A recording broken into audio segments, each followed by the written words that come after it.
Article 75 1C, meaning the office the officer holds. Has William Ruto demeaned the office of the presidency? The answer is again in the affirmative. So what does Article 75 provide? That a person who contravenes clause 1 shall be subject to the applicable disciplinary procedure for the relevant office. William Ruto has violated that. But I want to go further to Article 76 and again remind us of the financial probity of state officers. William Ruto has violated that. He is running commercial enterprises that are beneficiaries of state tenders, which is against the Constitution. William Ruto has confessed to being a beneficiary of activities that are prohibited under Article 77 of the Constitution. Dr. Nyakut, He actually, Dr. Milton, kindly try to land. say that again. Kindly try to land. Oh yes, okay. I'm doing that now. I want to say that Dr. William Ruto confessed that he was apparently or allegedly given a private jet. Again, the Constitution prohibits receiving of any gifts. And if you do, then those gifts are on behalf of the Kenyan people and they must be declared. When William Ruto tells the country and the world that he was given a private jet by a friend, he has violated that Constitution. William Ruto has been lying with his teeth, looking at Kenyans. How does he now pretend to tell us that he has not demeaned the Constitution? He has not held the office of the presidency in contempt. William Ruto has violated. I want to invite us to read Article 232 of the Constitution on the principles of public service. He has violated every one provision of those under Article 232. William Ruto has failed as a symbol of national unity as required under Article 131 of the Constitution. Good people, there is nothing else William Ruto can tell the Kenyan people, and we must be angered more today that he comes to lecture us, he comes to lecture Kenyan people and speak as though the office of the presidency is a gift, is an inheritance he was given by his parents. This is a privilege that the Kenyan people gave him, and the Kenyan people are now demanding that he relinquishes. Failure to which they have to take it by force. And I want to, in conclusion, tell the Kenyan people that removal of a president is provided for in the Constitution. And therefore, anybody telling us that we have to wait for 2027 is living a dream of the past. And they must be reminded and called out that time has come. You cannot operate as Moi without the constitution that Moi had. You cannot operate as Moi without the information space that the people lacked during the Moi regime. This is a new era, and everybody must wake up and smell the coffee. And the sooner William Ruto realizes that and vacates, the better for everybody. He needs to pick the cue from Emmanuel Macron, who actually called for a snap election when he realized that the rug was being pulled under his feet. This is a time that patriots must come out, and the funding of the revolution is the pain that the Kenyan people have been subjected to under the illegitimate exercise of power by William Ruto and his cartel. I drop the mic and hand over Thank you so much. Back Thank to you the so much, host. Dr. Milton Kundi. And now, guys, I do not want to appear like I'm biased, but we have over 100 people. By William Ruto and his cartel. Okay. I Please, drop the mic yeah, please mute. and hand over. Okay. Back. Thank you. So we don't want to appear like we are being biased, but we have over 100 people already requesting. So I want to also request the next speakers to really restrict to 2 minutes each. Simon, you're next. Over to you. Okay, thank you for the mic. I think I'm audible enough. Am I audible? Loud and clear. Yes. Okay, thank you. I'm Simon. I'm from Nakuru. So I had a question for Dr. Miguna. Like, is it in order, like, we have more than 40 tribes in Kenya, and we have Kikuyu, who are currently having like 7 top seats at the government. Since they are doing this with their chest, they are having their, like, we know the parliament we have, it will, the CSS who are being nominated, they will go through the parliament, since we don't have a parliament here. Is it in order, like, we have those ethnics, like, they are not being heard about their voices? I'm about to tunafaa kuwa, like, it's Kikuyu and Kalenjin and the Luya people. So that's the first question. The other thing I want to tell people, it's on Tuesday. Please, people, let's be there. And one thing I noted, most of us think politics are our best friends. They are no longer our friends. And I'm advocating for this. They are no longer our friends. They are beating us. They are killing us. I think from next week, we are not going to be friends. We also have weapons. We can do to them what they are doing to us. I'm not happy seeing like my people of my age being killed by the police. Like what happened last week in Nakuru, it's something like still in my mind, and I'm feeling like I'm just fed up with this government. Those police have orders from above. That boy who was killed there, he was not in the demos, but he was killed. He was just carrying like a paper bag from the supermarket. He was going home. People, police are not our friends. Thank you. Thank you so much, Simon Gadoni, for really keeping it within time, and our condolences. And really, it's unfortunate. Police brutality has always been a problem in Kenya and keeps really taking away lives. Dr. is noting the questions, and then I think after 3 to 4 speakers, he will chime in, or if he wants to chime in between, he's free to chime in. I see Ask You dropped, so let's go by Blues. Blues, 2 minutes each. A Bluesman committee. Okay, he's not speaking. Thank you. Yes. Yeah. Thank you. Thank you so much. So I'd like to start by saying that urging the revolutionaries to take note of the fact that the government is doing all it can to infiltrate the demonstrations. So to be at least keen, every step we make, we try to be as effective as possible, because we see so many times it becomes boring due to infiltration. And then next, I've had so many people asking about that the movement no longer has agendas due to like the rejection of the bill. But I urge the influencers to be driving some agendas actively, such as the arrest of the corrupt people, and to try and mention them precisely.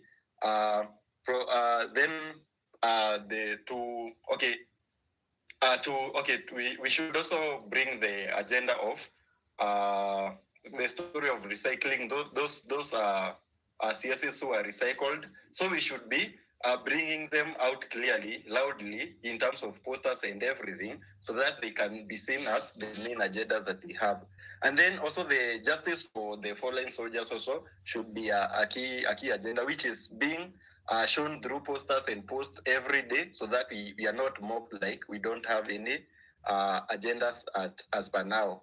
And then this story of that we are leaderless, and also I'd also like those who are doubting whether being leaderless can work. I think the main reason for being leaderless is not to have anyone calling off the demonstrations so that they go for negotiation.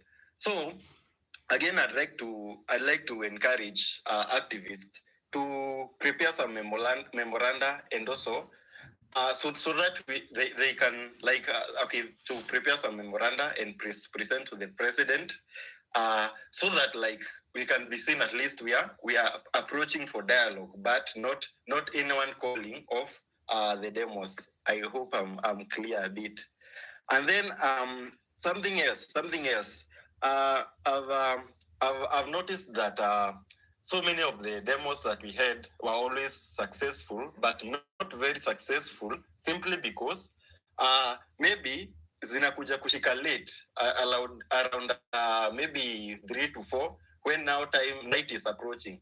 I have this idea which I always talk about in many spaces, that we try and insist on starting demos early. If we start demos as early as 7 a.m. and maybe by 8, we are seeing something tangible on the streets, everyone will be encouraged to come out, and it will be even 5 times more effective than it could have been when it started at maybe 10 or 11 or later. Something again I'd add is about education, just insisting, let's keep on educating people out there. Because there are some people who still feel like Gen Z, they are not genuine. Our gen, like we are just being anarchist. So let's continue educating people both online and offline. Mostly insist on the fact that the country is not going in the right direction. That is mostly in terms of debts, accountability, and also our voters. Like as voters, we don't prioritize the right the right priorities when looking for who to vote. Like I see so many people like to vote for someone who is close to some powerful people, like the presidential candidates. And we should educate people that when you elect someone who is close to a powerful presidential candidate, that person now is even able to steal more than even someone who is not closer to that candidate. So I think that is all. Yes. Thank you so much. Thanks so much, Bluesman, comedian. Yes, and I would like to encourage that you really keep it the time 2 minutes each. And so I forgot to mention to Gathoni Simon, because I understand that he was very frustrated and even talked about arming himself against the police. I'd like to emphasize that this gives power to the oppressor. Because when they brutalize you and you are armed, also they'll say they are defending themselves. So at the moment, the demonstrations should be and have been peaceful. So once you arm yourself, you're going to be mistaken as a goon, even though you were defending yourself. So we take what you say with concern, but I would really just warn against, arming oneself as a civilian. It can cause a lot of chaos that I want to put on record. Now, let's proceed with engineer. Engineer has dropped. Mork, please go. Yeah.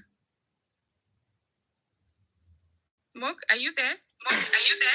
Yes, I'm here, Maj. Thank you, guys.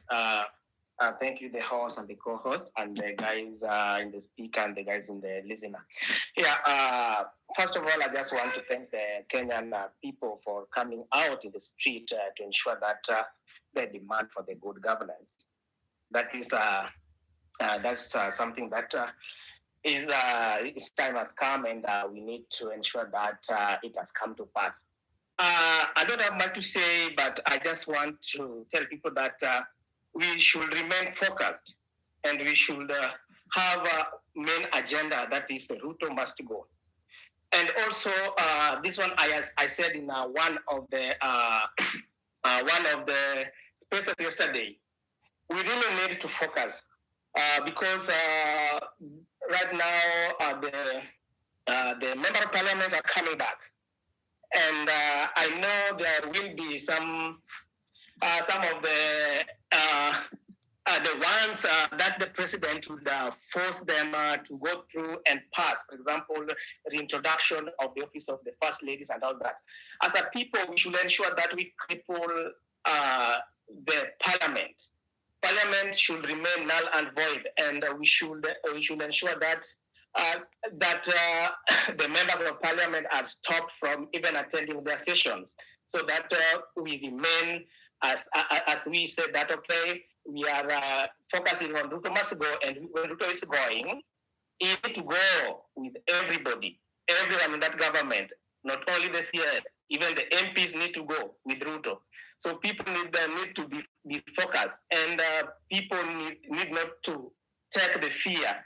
I know they will be selling fear to people, like today's gathering where the president really sold a great fear that they will dealt with people excessively, and that means according to his speech, the guy is even ready to do the worst. People should not back down, and people should not do anything, but people should focus on Ruto must go. Thank you much. I will stop up there and let other speakers go. Thank you. Thank you so much. Thank you so much. Hannah, over to you. And I see Dr. Mkawasi is on with us. Welcome on board. Hannah, over to you. Hannah, can you hear me? Yeah. Yes, Marge. Can I come in a few minutes, please? That's all right. So we go to the Godfather. Godfather, take it. Thank you, Marge.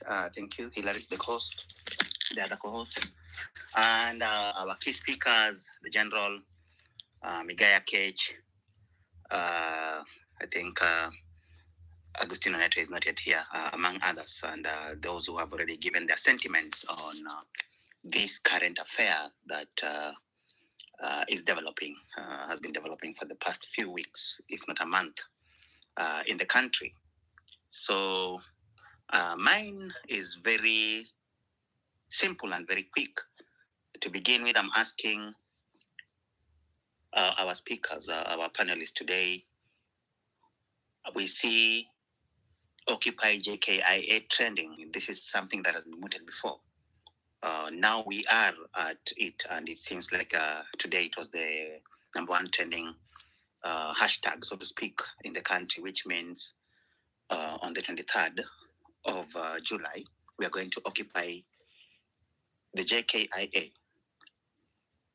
What portends, or what are the aspects of trying to occupy JKIA, apart from on the face value we are trying to stop international travel so that the country can actually understand that we are serious? Can we also have occupy Uhuru Park as well as JKIA? That's another question that I'm also pushing, so that our speakers are going to answer, so that we have some clarity, and maybe that will also be very interesting in terms of trying to stretch the police force in terms of how much they may have to deal with. And lastly, the revolution is on. No retreat, no surrender. Patriots, let's march forward. Thank you so much, Marge, and the other co-host, and Hillary, and let's hear others. Thank you. Thanks so much. I would like to give this opportunity to Dr. Mkawasi, if you're ready to say something before we proceed. Thank you so much, Marge and Hillary. So a quick comment I'd like to make is, as we've been proceeding and watching things unfolding, that I've been interacting quite some with a good number of reactionary voices. So I'd like to speak a little bit on this. Now, if you voted for Ruto thinking that he will bring down dynasties, and you say he did bring down dynasties, and that he will give back Kenya to the ordinary Mwananchi. Now, what triggered the revolution, which is the finance bill, proved that that was a wrong promise, because all he did was snatch the system from the dynasties and inject it with steroids. Because this right now, what we are watching is like dynasties on steroids. All demands from reactionaries who are claiming they are on the side of the revolutionaries miss one thing, and this is how you'll recognize them. They strategically go silent on acknowledging stolen funds stolen public funds way back from Kenyatta 1.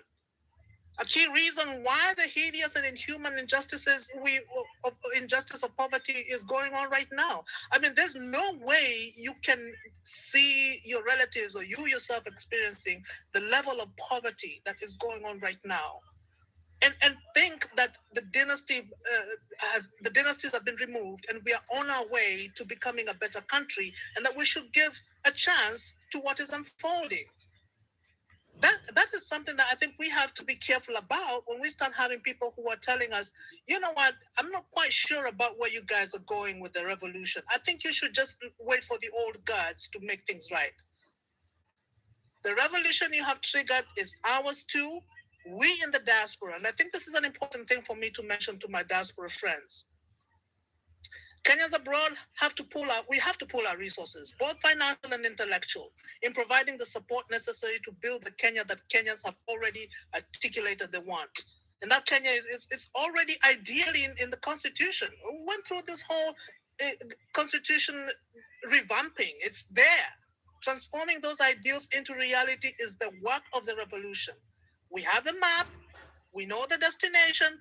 We need the vehicle and the fuel to get there, and that is what revolutions do. So it's necessarily what I'm looking at is a journey of a people that are taking us from unrealized ideals to a reality. Now, the reality of a successful revolution becomes a nation that accommodates all the citizens by providing opportunities and the possibilities that we're looking for. It doesn't take much for Kenyan abroad to go back home and just see where we are. I mean, you can go there with all your money and have a good time, but you know the reality, and you cannot be blind to that. No matter what, you cannot be blind to that. Now, if along this journey that has been parked by Gen Z, the drivers entrusted with leadership become rogue or something, then the revolution, it becomes necessary to offload whoever it is. So you also have to look at whoever it is who's driving this bus, and you have to always be conscious of where you're going. Where are we going?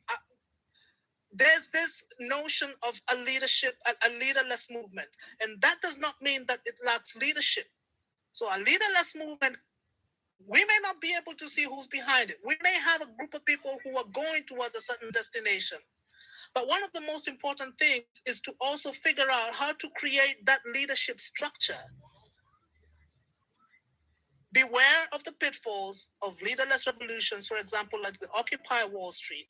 It had you can say its gains, because that will make you avoid the mistakes that were made before.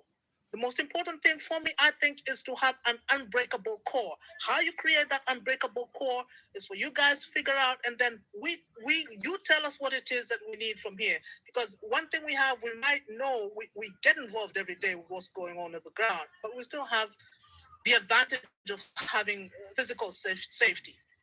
And another thing that I'd like to say, because this is something that is said a lot by people around me, that these are kids, they're younger than us, your kids and nephews and nieces age, they really are going to need help. Now, it's for all of us. This revolution is for all of us because we're all engaged in building a Kenya. Be bold in your ability to actually form a government if that becomes the place to go. Peaceful revolutions, for example, the Velvet Revolution, which I've mentioned before, that were led by a generation as educated and as knowledgeable as you guys have shown to be. These guys formed a government when they least expected to stand in that place. They formed a government using a very peaceful revolution, and matter of fact, they steered that same country into becoming two sovereign states. I mean, they did this incredible thing with a peaceful revolution and young people, university students. And to date, those nations stand strong. So you guys can do even greater things. You have to be able to stand in that space and say boldly, yes, we can be able to form the government, the next government, because we have proved we have the intellectual capacity and we know what we want.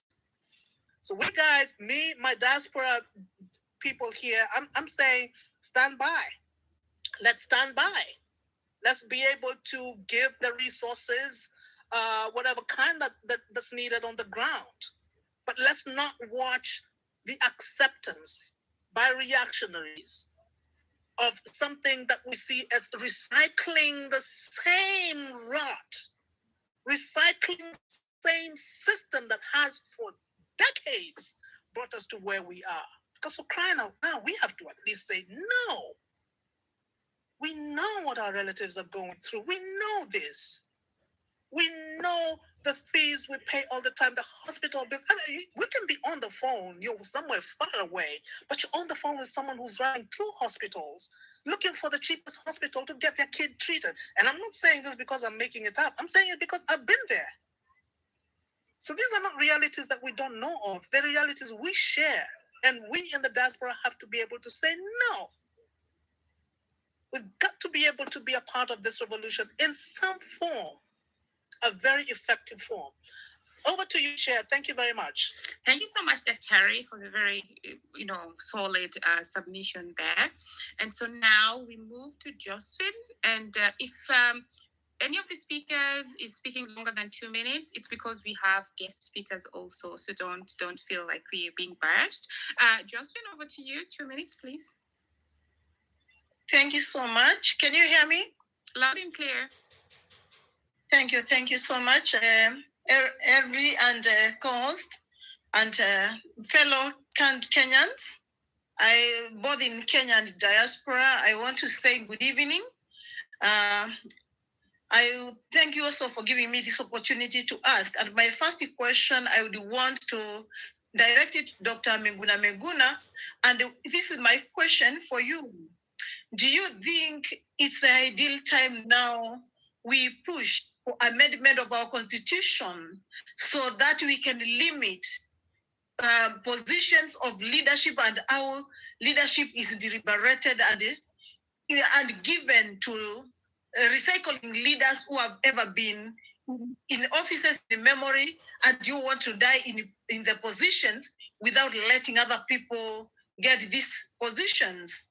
Second, do you think that if we do that, it would eradicate the levels of corruption, given that at least somebody knowing that I am in the government for 10 years, that means before I get to that position, my lifestyle have been audited, and any other more monies that I would be having, I should be accountable to the citizens of Kenya, and that will keep away the monopoly of people thinking that they are superior and they own this country at our mandate and they can just take us the way they want.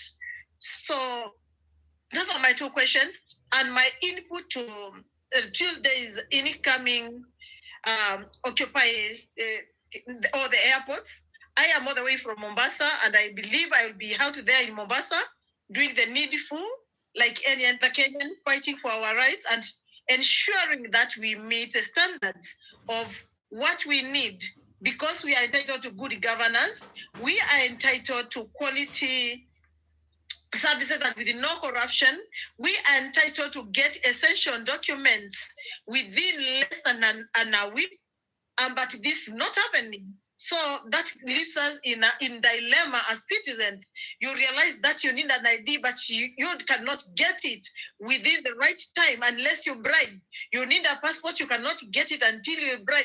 You need a good certificate of good conduct, and all the same. Having said that, I would also find it ideal that also Dr. Miguna, you would advise on what do you think of us getting some few people who will be actually prioritizing our agendas as we move forward. And I believe that we need to have some leaders per se, not leaders per se, but people who can, once we bring the ideas together, we can actually prioritize them and say, this comes as priority number 1, number 2, and number 3, so that we don't look like we are in a confused mood, not being able to say what are we doing, and we keep on deliberating on what are we doing, what are we supposed to do first. Thank you so much, and I really appreciate if you give me that feedback. Thank you. Yes, and thank you so much, Josephine. Just a moment, Hillary. Thanks, Josephine. I wanted to say I think this is the time that Dr. Ray should really just chime in, but before he does, Hillary, over to you. Yeah, Dr. Azuka, I mean, I've seen Gerotich join us. She's one of the speakers that was invited to come and share the idea. Otherwise, thank you so much. Dr. Back to you. Good evening, everyone. Good afternoon if you are joining us from different time zones. I have been listening keenly to the contributors, and all of them are on point. I will start by expressing my condolences to those who have lost loved ones. And I want to express my concern that we have as of now, about 300 missing persons, people who have simply vanished or disappeared, and whose whereabouts are not known. I had raised a concern a week ago about information I had received concerning hundreds of people who were killed in Githurai and whose bodies have not been traced, and who I understood, yet to be verified, that they were cremated at the Kahao barracks. I still would like to challenge the Kenya National Commission for Human Rights, the Law Society of Kenya, the defenders, various human rights defenders organizations, the media, the DCI, and various government entities, including Ruto himself, to be able to produce a list of all the missing Kenyans since the protests began. We need to have a clear idea as to how many people have actually been abducted, how many people have lost their lives or have been killed, how many people are injured, and how many have simply disappeared. And we would want to assume that those who are missing are probably dead, because a human being does not go missing. These people were active just weeks ago. They engaged in protests, and they cannot simply disappear. Two, I would want to address the issue of the so-called government pathologist Johansen Oduor's declaration that the decapitated and mutilated bodies that were found at the quarry had no evidence of bullets in them. One, I want to note that all the bodies had decomposed and were at different levels of decomposition. All the bodies were mutilated, meaning that there was no body that was intact and had been packed into sacks. It is, I believe, impossible for anyone to imagine that Dr. Oduor would have been able to examine decomposing bodies and trace bullets that had killed them if that is how they had died. It is also impossible for anyone to know whether these bodies had been tortured before the individuals succumbed to torture. All of them were killed. All of them were dumped near a police station. We can all reasonably conclude that all of them probably were killed by security forces. And we need answers. We need answers now, and we don't want excuses. It is important for us to note, my third point, that as we speak today, Finance Bill 2024 is the law. It automatically became law on July the 18th. after 21 days had expired from the time that the president or Ruto purportedly rejected it. It has not been repealed by the National Assembly. And we have not had Ruto or anybody or any of the leaders at the National Assembly say that there is an intention to repeal it. Therefore, we have to say all the people Ruto has killed so far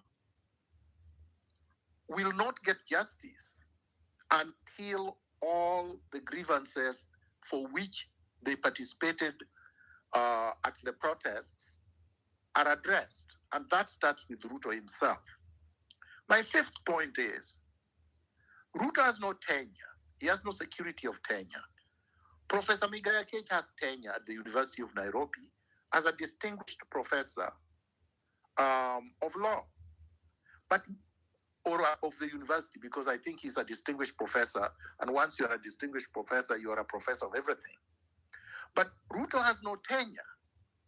The 5 years that Kenyans delegated to him the power to govern, not to rule, was a temporary delegation. It was not a permanent delegation. The delegated power was withdrawn on the 25th of June, and Ruto stands popularly impeached by the people. Therefore, he is legitimately in power, and all the threats he's issuing against the people are an aggravation to the grievances that we had when the people took to the streets and declared that they had withdrawn their delegated power to him. Therefore, Ruto's declaration of war on the people is a declaration of war on all Kenyans, and it's a declaration of war on the Constitution of Kenya, which vests the power to recall him as their delegated leader back to where they want him, home. We want unity of purpose. We want people to realize that no matter our differences, and these differences could be generational, these differences could be ideological, these differences could be intellectual, these differences could be gender, these differences could be tactical or strategic. We have to realize that the only thing that must unite us, and unite us now, is that all Kenyans feel that Ruto has offended them to a point that it cannot be cured. The looting of the country has reached a stage where it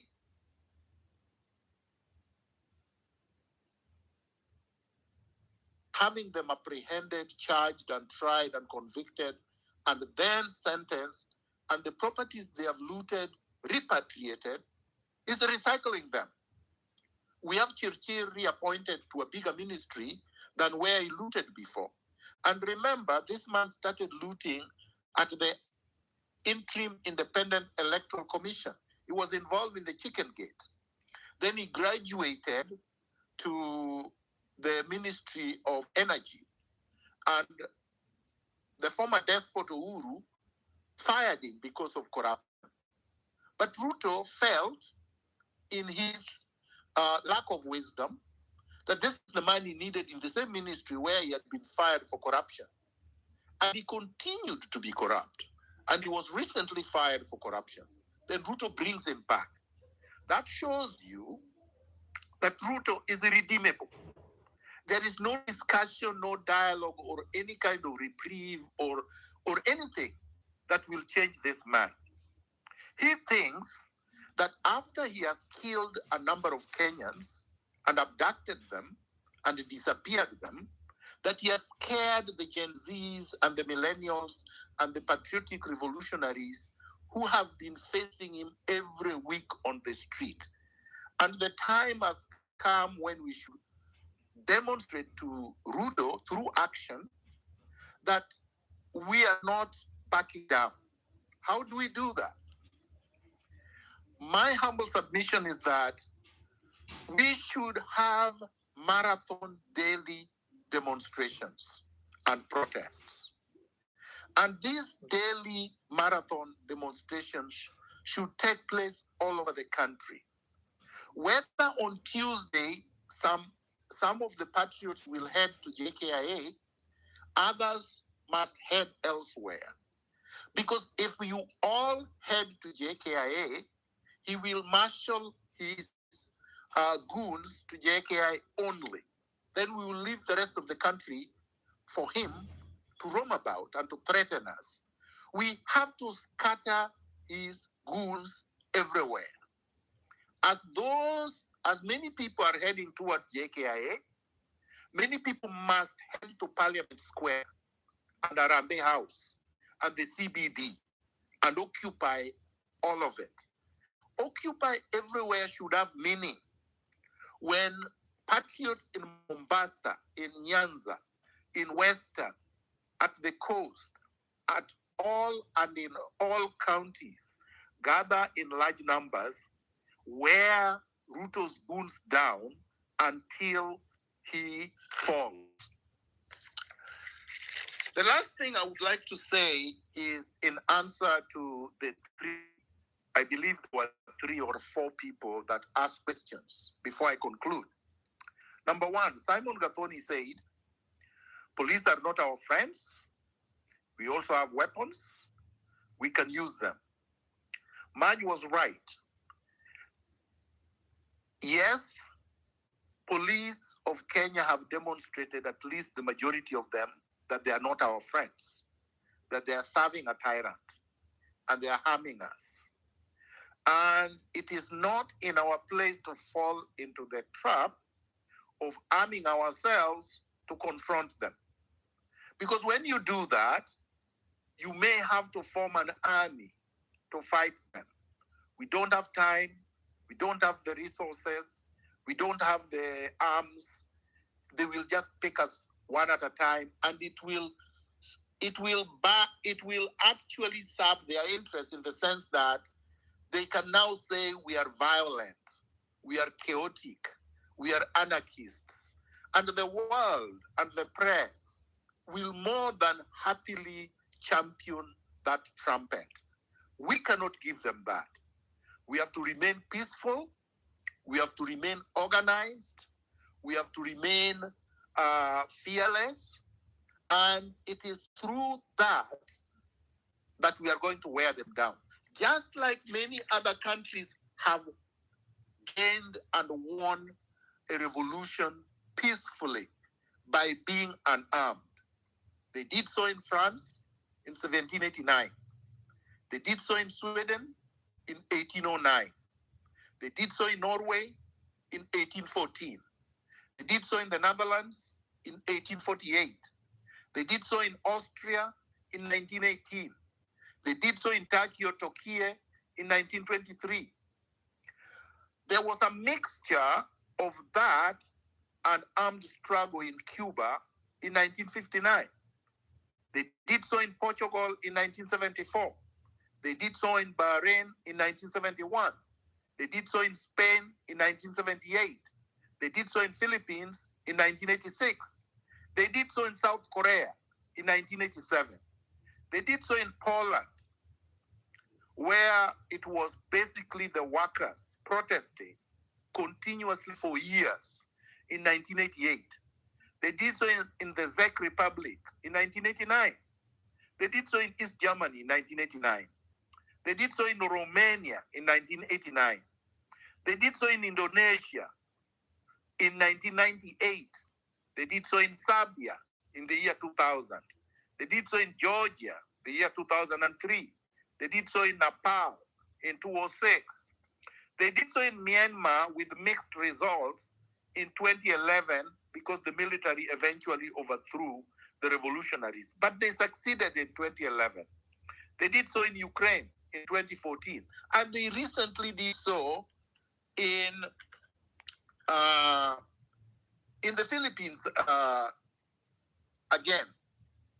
And this history of resistance has always resulted in the country becoming more developed, more prosperous, more industrialized, and the standard of living of the people have always been better from the regime that was replaced. So we can do it too. People were asking me on X, oh, Miguna, all the examples you've given are not in Africa. Kenya is going to be the first African country to do it. We can be the first. Why shouldn't we? All these countries and peoples that I have listed were not born in Pluto. They were not in Jupiter. They were on planet Earth. And so we can do it too. The next question was by Bluesman. Memoranda to a president that has been impeached, a president that Kenyans have recalled, is not necessary. No, we are not going to have a memoranda to any president, the illegitimate president Ruto. Our memoranda and memorandum is on the streets of the Republic of Kenya. He knows what the problems are. And of course, he cannot address them because he's a pathological liar. He's a narcissist. He's become a tyrant. Godfather asked about Occupy JKIA, and I believe I've already answered that question. Then he also raised the issue of Uhuru Park. I would discourage all of us from going to Uhuru Park. Why? It is fenced. It is secure. It is a trap. Once you go to Uhuru Park and they surround you, they can butcher people without any restraint. And there is not much impact you will do at Uhuru Park. In fact, they can let you do your thing there for 1 year and it will not affect anybody. The purpose of occupying public spaces is not just to make sure that we speak to Ruto and his thugs in one voice loudly, but to disrupt everything, to disrupt transport, to disrupt business, to disrupt all activities in the country. That's the language he understands. Ruto understands the language of money and business. He understands the language of how he's going to be perceived abroad, the handlers that he has as the IMF. You saw that the IMF already released a statement trying to appear contrite when they have not withdrawn fully their punitive economic programs that Ruto is trying to impose on us. Josephine asked, should we amend the Constitution of Kenya? The answer is no. We should not amend the Constitution of Kenya. We should implement it fully. We cannot amend something that has not been fully implemented. The Constitution of Kenya is the one giving us the right to occupy the streets, to impeach Ruto, to recall him, to say that he has lost legitimacy and he must go. If we pay attention to the alleged call to amend or whatever, we will be being sidetracked, like Raila Odinga, the conman, tried to do with Uhuru Kenyatta in 2022, when they brought us the poisonous chalice, BBI. We should not fall into that trap. We want our constitution implemented in full. Now, she also said, would it eradicate levels of corruption? The constitution would not eradicate anything. As it is right now, the constitution already proclaims itself and provides for a governance that is not corrupt.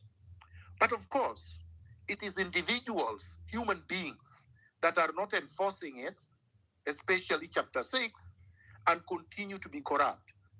If you do not punish the corrupt, you will never eliminate corruption.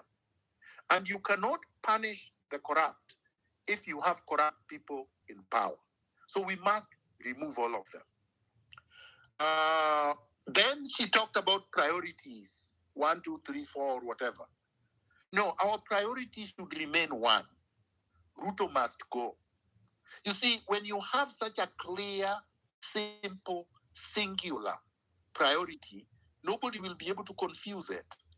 You cannot give Ruto demands 1, 2, 3, 4 when you want him to go. You don't expect him to be the one who is making changes. We don't want reforms. We want a complete, total revolution, an overhaul of the entire system. Let me finish, and I'm sorry to have gone on for a while, with what Frederick Douglass said. Frederick Douglass was an African-American writer, preacher, abolitionist, orator, anti-slavery activist. And he said, if there is no struggle, there is no progress. Those who profess to favor freedom and yet depreciate agitation are men, and he meant also women, who want crops without plowing up the ground. They want rain without thunder and lightning. They want the ocean without the awful roar of its many waters. This struggle may be moral, may be a moral one, or it may be a physical one, or it may be both moral and physical, but it must be a struggle. Power concedes nothing without a demand. It never did, and it never will. I drop the mic. Thank you so much, Dr. Ray, for your submission and also for answering all those questions that participants had posed. And now we're going to welcome Gerald Teach. And Is anybody hearing me? Yes, we can hear you. We could hear you. Can you hear me? Hello? Hillary, can you check if... Yeah, Dr. Ray, can you hear me? Okay. Dr. Ray, you can drop and... Yeah, okay. So Fine. Hillary, please sort him out, but let him know that we heard everything that he said. Yeah, so as we proceed to Gerald Teach, I would like to encourage us to also... Oh, somebody muted everyone by mistake. I've now unmuted. I was saying... okay.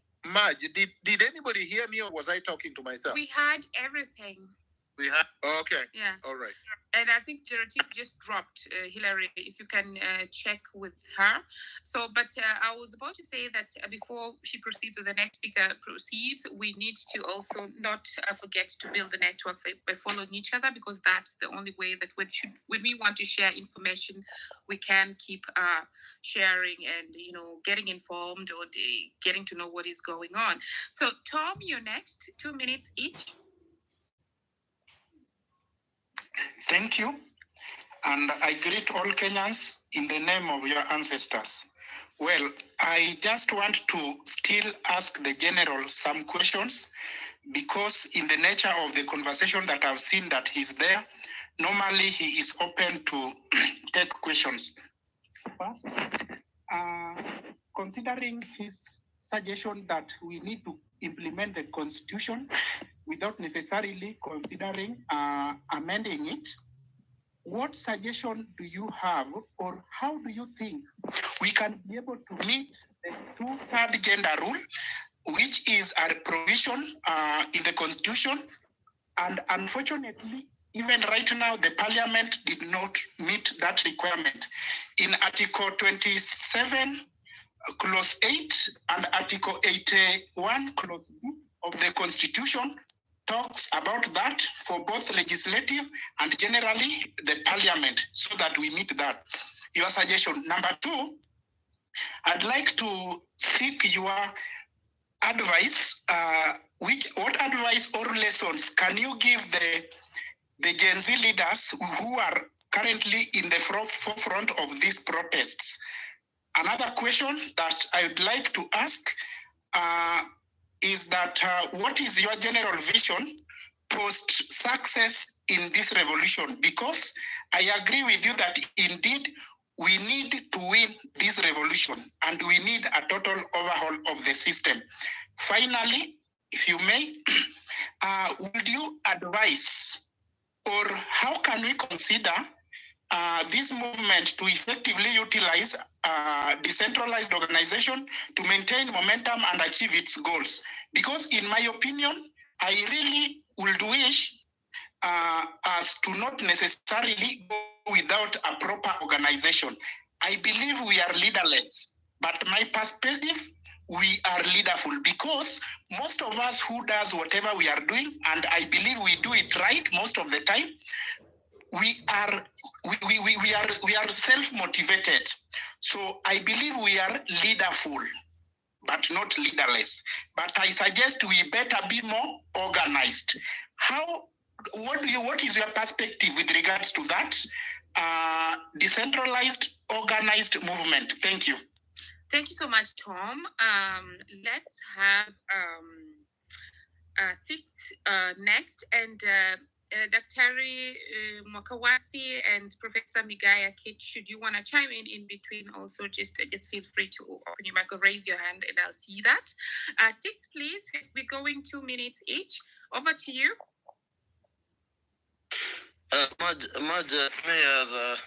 I just came here to tell these innocent Kenyans that it's time to take back this country.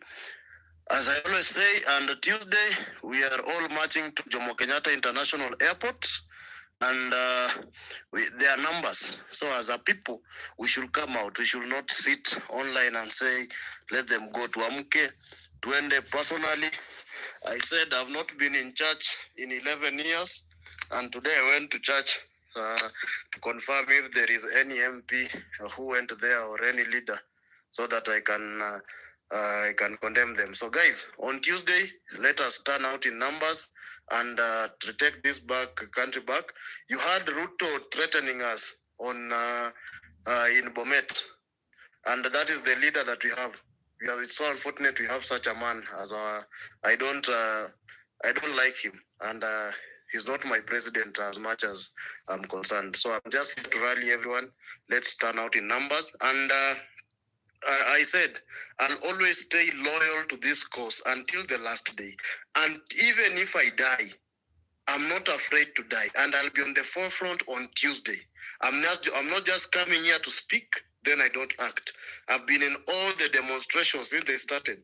And on Tuesday, I'll be on the forefront. And I said, there is no money that will buy me as an individual, because I've made enough money to sustain me for the next 10 to 15 years currently. And what I want is a better country where my parents, my children are going to enjoy life. Right now, I have a patient who has cancer but cannot be treated because hospitali za ushago haziwezi mtreat. I have to always bring that patient to Nairobi each and every day, because it's only Kenyatta Hospital that can handle this. So what kind of nonsense is that? Yesterday I was informed the governor of Busia, a very close friend to my dad, has employed all his friends from Karen. Yet hakuna watu wa Busia wana kazi. And that has to keep happening daily. Okia Omtata, the one we call a saint here, ameandika his close friend as his PA, who is a very corrupt man. And these are things we have to get and learn daily. So I'll say this, whatever Tom said, we will have a plan when we cross that bridge. So let's right now go take back our country. When we reach there, we have a constitution, and Kenya is a democratic country, and we will know we'll find the right footing after we've dealt with this rogue system. Thank you much. Thanks, Six. Can I assume that you listened to what Dr. was saying the whole time? Had you already joined?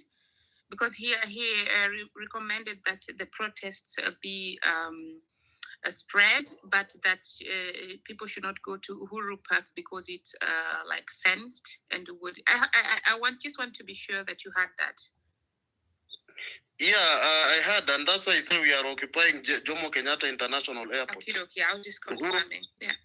Okay. Uhuru Park is not important. Uhuru Park is just some sort of a park. If you go into a park or you get into a house and a fire starts burning, it will burn you all down. You'll be suffocated. JKIA is in the open. People can find their way and people can occupy. That is where the economy of the country lies. Those in Mombasa are occupying Moi Airport. They are occupying Kenya Ports Authority. In Kisumu, we are occupying this, Jomo Kenyatta Airport. In Eldoret, there is an airstrip there. That is what we are doing. We are occupying all this where the economy of the country lies. Tukimaliza hiyo ni CBK. Yeah. Thank you. Thank you so much. And please, as you go out there, remain peaceful and be watchful and don't give power to the oppressors where they can come back and say, you know, they were beating us and that's why we had to shoot them. Thanks again for joining. So now we go to Be Real.